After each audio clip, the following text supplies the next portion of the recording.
The cabin lights were dimmed as Flight 782 cruised smoothly above the clouds. Most passengers were asleep, wrapped in blankets, lost in dreams 30,000 feet above the ground. In seat 14A, a 13-year-old girl slept deeply. Her name was Emily Carter. Her head rested gently against the window, headphones slightly tilted, a worn backpack tucked beneath her feet. To everyone else, she looked like any other tired teenager returning home after a long trip. No one knew the truth. Not the businessman flipping through emails.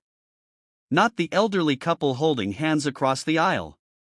Not even the flight attendants quietly moving through the cabin.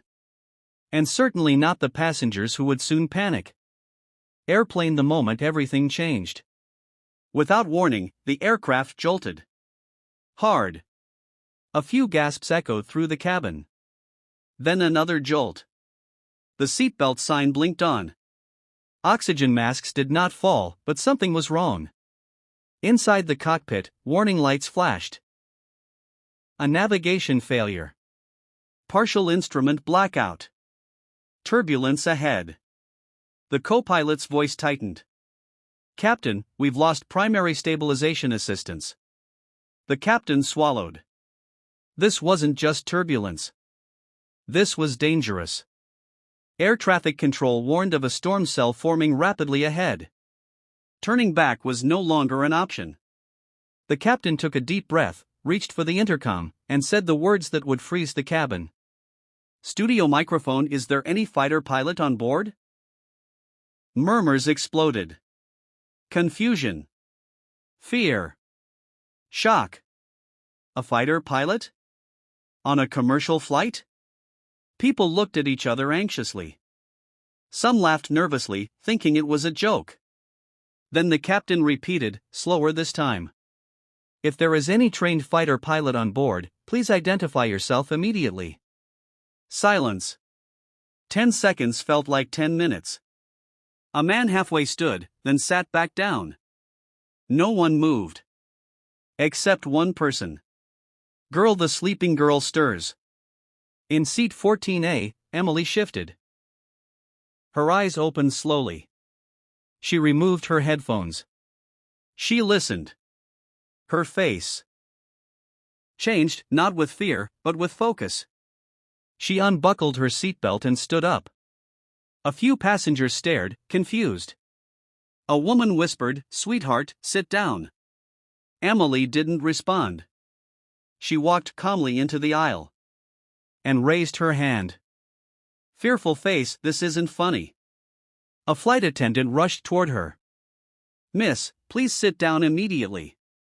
Emily looked up at her. "I'm the one the captain is asking for." Laughter rippled. Someone scoffed. "A child? This is inappropriate. Where are her parents?" Emily's voice was steady. "My father is Colonel James Carter, United States Air Force." The cabin went silent. She continued. "He was killed last year during a training mission. I was flying with him from the age of 6.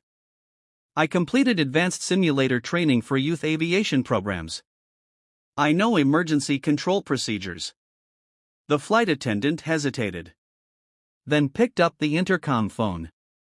Stop sign proof that shocked everyone. Minutes later, the captain emerged from the cockpit. His eyes locked onto Emily. "Repeat your name." "Emily Carter, sir." The captain's face went pale. "I knew your father." The entire plane froze. He knelt slightly to meet her eyes. "Can you help us?" Emily nodded once. "Yes, sir." Airplane inside the cockpit. As Emily entered the cockpit, passengers held their breath. She didn't panic. She didn't tremble. She studied the instruments calmly, just like her father taught her. She guided the co-pilot through manual stabilization techniques. She helped identify faulty readings. She remembered emergency drills others had forgotten. The storm battered the aircraft. But the plane held. Minute by minute, control returned. Airplane arrival, a landing no one will ever forget. When the wheels touched the runway safely, the cabin erupted. People cried. People prayed. People applauded. Emily remained seated until the seatbelt sign turned off. Then she stood. The captain made a final announcement. Today, a young girl saved this flight.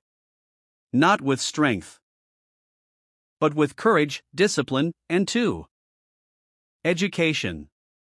The entire plane stood to their feet. Red Heart the final twist. As passengers disembarked, Emily paused at the door. A man approached her. I mocked you, he said quietly. I'm sorry. Emily smiled gently. My dad always said, never judge a pilot by their age, only by their training. She walked away into the terminal, just a 13-year-old girl carrying a legacy far bigger than herself. Glowing Star educational and kindness message. Education saves lives. Children are capable of extraordinary things. Never underestimate someone because of age. Kindness begins with listening. The silence after the hero. The applause lasted longer than anyone expected. People clapped until their hands hurt. Some cried openly. Others simply stared at the small figure standing near the exit door of the plane, the same girl they had ignored, doubted, even laughed at. Emily Carter didn't bow. She didn't wave. She simply held her backpack tighter against her chest. Because heroes don't always know they're heroes. Fog what no one saw. After landing, emergency vehicles surrounded the aircraft. News cameras waited beyond the terminal glass. Airport officials whispered urgently. Inside the cabin, the captain approached Emily again, this time not as a commander, but as a man carrying memories. You reminded me of your father today, he said quietly. Emily's eyes softened. He used to say the sky listens, if you stay calm enough. The captain swallowed hard. You saved every soul on this plane. Emily shook her head gently. My father trained me. I just followed him. Family man, woman, girl, the man in the crowd. As passengers exited, a tall man in a wrinkled suit stood frozen near the jet bridge. His name was Robert Hale, an aviation investor, known for one thing only, numbers. Not emotions. Not kindness. Certainly not children. Earlier, he had whispered, "This is ridiculous." Now he couldn't breathe properly. Because 20 years earlier, he had turned down funding for a youth aviation education program. The same program Emily had trained in. He watched her walk past him. And for the first time in decades, regret crushed his chest. Teddy Bear, the little boy who was afraid. Near the terminal gate, a small boy clung to his mother, shaking. I thought we were going to die, he whispered. Emily knelt in front of him. We were never alone, she said softly. There were a lot of people protecting you. Even you, he asked. She smiled. Especially me. The boy smiled for the first time since the turbulence began. That moment, unseen by cameras, was worth more than any applause. Books, the educational truth. Later that day, airport authorities asked Emily a simple question. Why didn't you panic? She answered without hesitation. Because fear is loud. Training is quieter. And I listened to my training. That sentence spread faster than the news footage. Schools shared it. Teachers quoted it. Parents paused. For the first time, millions realized something powerful. Education is not pressure. It is protection. Newspaper, the world finds out. By evening, headlines exploded. Teen girl assists emergency landing. Captain credits 13-year-old for calm decision-making. Legacy of a fallen pilot lives on. But Emily didn't read any of them. She sat alone in the airport lounge, staring at a photograph on her phone. Her father. Smiling. Wearing his flight jacket. I did okay, Dad, she whispered. Handshake, the apology that changed everything. Robert Hale found her there. He stood awkwardly, unsure how to begin. I owe you more than an apology, he said. Emily looked up. I spent my life believing talent comes from power, he continued. Today, I learned it comes from preparation. He handed her a card. I'm reopening the program I once shut down. In your father's name. Emily blinked back tears. That means more than you know. No, he said. It means more than I knew. Seedling the kindness that multiplied. Weeks later, Emily visited a small aviation center. Children from different backgrounds sat inside old simulators, eyes shining. She wasn't there as a hero. She was there as a mentor. She told them stories about mistakes. About fear. About listening. She never mentioned the flight unless they asked. And when they did, she always said the same thing. I wasn't special. I was prepared. Airplane, the final scene. 1 year later. Emily boarded another plane. Same seat. Window side. As she buckled her seatbelt, the captain's voice came over the speaker. We have a very special passenger on board today. Emily smiled nervously. The captain continued. She reminded the world that kindness, education, and courage have no age. The cabin applauded softly. Emily rested her head against the window, closed her eyes, and slept. Because sometimes, the bravest thing a hero can do is finally rest. The sky looked different when Emily Carter returned to it. Not because the clouds had changed, but because she had.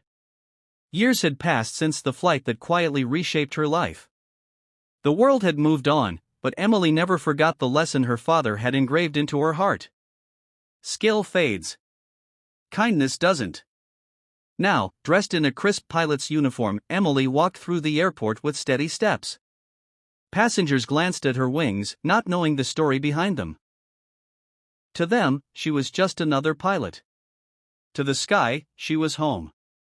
Airplane, the first command. Emily took her seat in the cockpit for her first official flight as captain. Her hands rested calmly on the controls. The co-pilot smiled nervously. You ready for this? Emily nodded. I'd been ready since I was 13. He laughed, not realizing how true that was. As the aircraft lifted off, sunlight poured through the cockpit windows. The engines hummed, not loudly, but confidently. Just like her heartbeat. Seedling a passenger who couldn't stop crying. Mid-flight, a flight attendant quietly approached the cockpit. There's a woman in seat 22, she whispered. She's terrified of flying. She hasn't stopped shaking. Emily thought for a moment. Then she stood up. She walked down the aisle, knelt beside the woman, and spoke softly. You don't need to be brave, Emily said. You just need to trust that someone else is. The woman looked up through tears. You? Emily smiled. Yes. Me. The turbulence passed. But something else passed too. Fear. The boy who recognized her. Later, a young boy stared at Emily with wide eyes as she walked past. You're her, he said. Emily paused. Who? The girl from the plane, he whispered. My teacher told us your story. Emily knelt to his level. Then your teacher forgot something, she said gently. What? I'm not the story. What you learn from it is. The boy nodded as if receiving something sacred. Brain, the educational truth comes full circle. After landing, a group of aviation students waited nervously near the gate. Emily spoke to them without a podium, without applause. Knowledge isn't about being better than others, she said. It's about being useful when it matters. They listened, not because she was famous, but because she was honest. Whiteheart, the letter she kept for years. That night, alone in her hotel room, Emily opened a folded letter. Her father's handwriting. She had memorized every word, but still read it again. If you ever doubt yourself, remember this. The sky does not test strength. It tests calm. Tears fell quietly. Not from sadness. From gratitude. Sparkles the final flight. Years later, on another calm afternoon, Emily made a routine announcement. Her voice flowed gently through the cabin. Ladies and gentlemen, this is your captain speaking. Passengers smiled. Some closed their eyes peacefully. Some trusted without knowing why. As the plane cruised above the clouds, Emily looked out at the endless blue. She wasn't the sleeping girl anymore. She wasn't the miracle child. She was something far greater. She was proof that education changes destinies. That kindness saves lives. That courage has no age. And somewhere beyond the clouds, her father smiled. Children don't need pressure. They need preparation. Heroes aren't born loud. They grow quietly. Through learning, discipline, and kindness.